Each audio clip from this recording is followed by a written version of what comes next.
I hate drugs. I loathe the purveyors, the merchants, and the pushers of this demonizing element.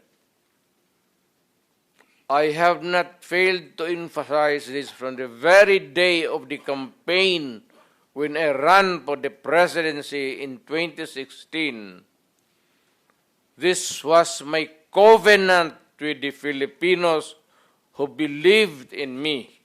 My mandate as President of the Republic was to protect the country and the Filipino people.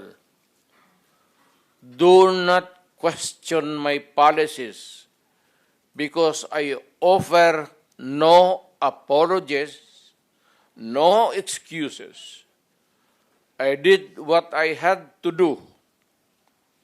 And whether you believe it or not, I did it for my country. The war on illegal drugs is not about killing people. It is about protecting the innocent and the defenseless.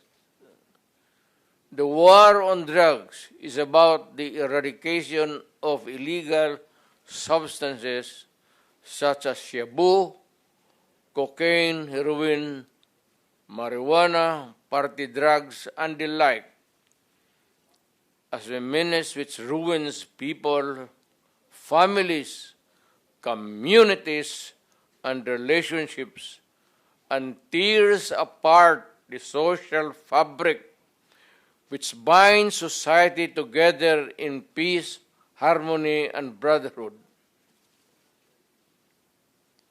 It is not unlike slogans which serves as calls for a better future, such as the war on waste, war on corruption, and war against climate change.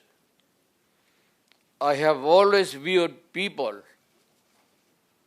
addicted to illegal drugs as victims and patients requiring medical help and not as criminals. That is why when the war on drugs slogan came into being, coined as first as a message to the people of Davao City to stay away from illegal drugs, but at the same time, I had a drug rehabilitation facility constructed in Davao City, a city government expense, run by Davao City government doctors, psychiatrists, nurses, and health workers, among others, to look after the complete rehabilitation of those addicted to illegal drugs. I believe then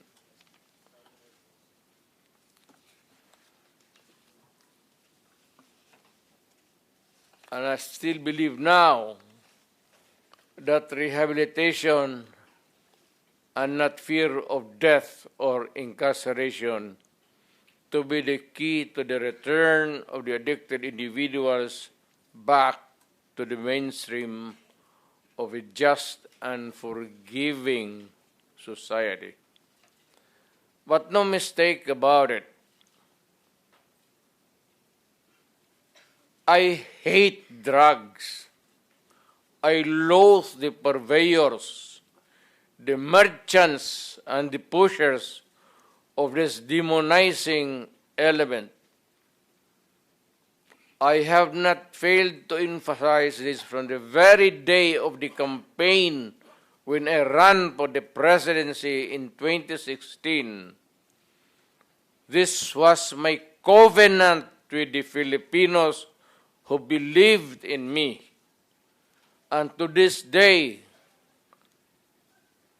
must still agree with what in government have achieved. It is unfortunate that drug-related crimes are on the rise again. Every day you can read about children being raped, people getting killed and robbed. And just recently, a drug den was raided within the Malacanang complex. This clearly manifests that the purveyors of this menace are back in business.